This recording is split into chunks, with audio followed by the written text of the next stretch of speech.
Students can create screencasts to demonstrate what they know after a lesson. And we've covered how a teacher can use screencasting. Now we'll talk about the student use. And this one, when I looked at this learning pyramid, I thought, look, right at the bottom, teach others. They're going to have better retention if they are teaching someone else. And that's what screencasting can do. It can help them to show what they know. Then the teacher can immediately repair comprehension. We can do that using a variety of different things. And let's let Amber tell us about her screencast. Hi, my name is Amber, and I have included 22 comments, 22 pictures, and 13 links on my Excel map. The first comment I'd like to show you comes from Chapter 1. It is V is for volcano, and Mount St. Helens is the volcano I chose. It is important because it blew up in 1980, and it killed a lot of people. It is interesting to know that Mount St. Helens is still alive. It's just dormant right now. I included, to make this comment come alive, a YouTube video of the eruption, and this is it right here. It's loading right now, so just like hold on a second because it's still loading. Well, thank you, Amber. That was very interesting. And it goes on. I think there's 22 points. That might be a pretty long one. Ideally, a screencast is around 3 minutes.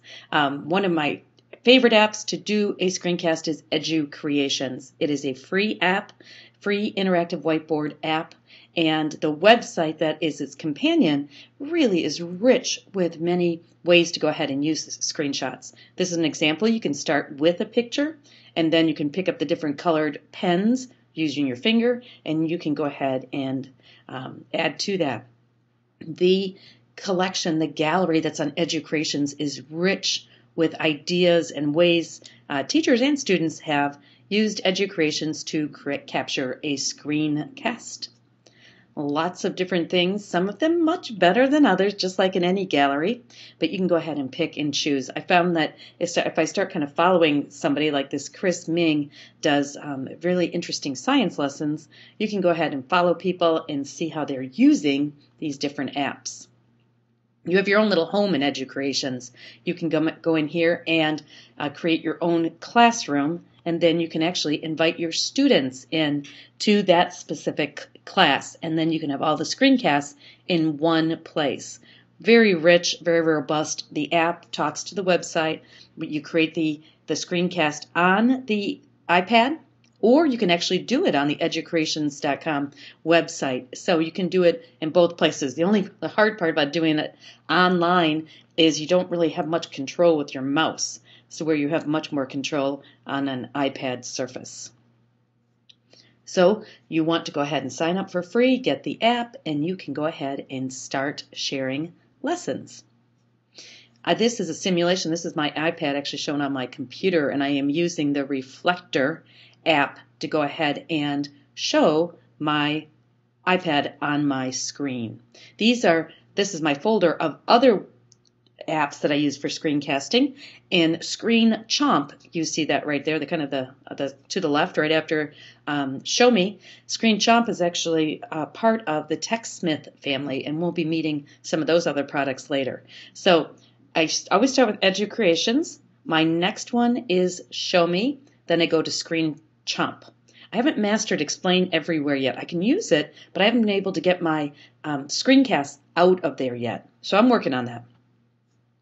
If you're online and you don't have an iPad, you can still create screencasts using Screencast OMATIC. There's a free side. You don't have to install anything, which is really nice. There's no software. So if you're in a school that doesn't let you install software, this is an excellent free option. There is a free option and there is a pro option, but the pro option is less than $20, I believe. Oh, there it is. I always try to show you that. And the first one, you're limited to 15 minutes unless you have premium, and I believe it is $20. Now, TechSmith, a free part of TechSmith is Jing, and Jing allows you to make a 5-minute Screencast, and actually the 5-minute limit's kind of nice. That way students can't go on and on and on. You only have 5 minutes. So Jing is free, and it's the baby brother to Camtasia. And that's what I use for my larger, more sophisticated programs as I'm trying to make these screencasts. But you have lots of free options before you're ready to graduate to Camtasia. Now you can also make screencasts using your interactive whiteboard. And so you can search around in the Smart Exchange, but it's built right into your software. All the interactive whiteboard software, the Mimeos, the Enos, the Promethean, Smart, all of those have screencasting capabilities built right into them.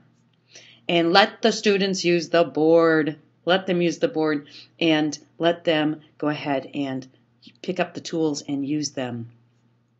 Now, Twitter. I'm a Twitter freak, and I like to meet other people that also are passionate about education and technology. And I was lucky enough one day to catch a tweet by this person, and I didn't know him at the time. But since then, I've been kind of watching what he's doing with his students. He does a lot with technology. So I started, here he's talking about his video story problems. I'm like, ooh, that's interesting. And then he was talking about QR codes in the library for his book talks. So I dug a little deeper. I wanted to find out who he is. Well, here he is. His name is Tyler Hart, and he's a 3rd grade teacher. He must not sleep because he leads the 3rd grade chat, the Promethean, and Ed Tech. So, wow, and of course, he's the mic man for University of Richmond football and basketball. And so the connection, I was able to find him by this tweet that came through, and I was watching the math chat, I believe, at the time, and that's why he was there, because I wasn't following him at the time. But now I'm following him, and I can see the updates of what he's doing and so on and so forth. I always love when I find great teachers that I can follow. So here's his blog. These are his students working away. And it is not a one-to-one classroom. He actually wheels the computers in. But his blog is very interesting. If you're a 3rd grade teacher, this is the person you need to know. And he uses Vimeo. Vimeo is like YouTube. It gives you free space, and then you can upload things to Vimeo. A lot of people use Vimeo in the case that YouTube is blocked at school. I find them both to be very similar, with very similar features. They do some collaboration, but you know what I love is his use of pictures. So not only does he tell kind of the story about what's going on, but he also shows images of the students doing the projects in a lot of times his final projects. So they're doing really interesting things. If you are a 3rd grade teacher, that's the person to follow.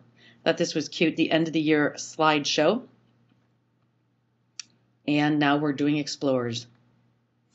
Now, Screencasting, learning. This is a wiki space dedicated to screencasting in education. And what they have a lot of screencasting examples. So as you're looking at this, you're thinking, I don't know how this works. This would be a great place to go to look at them. That's how I found the guest speaker that we had earlier, Amber. That's how I found her example. So check out Screencasting. Okay, now you've learned how the teachers can screencast. Now you've learned how students can screencast to show what they can know and do as a result of the lesson.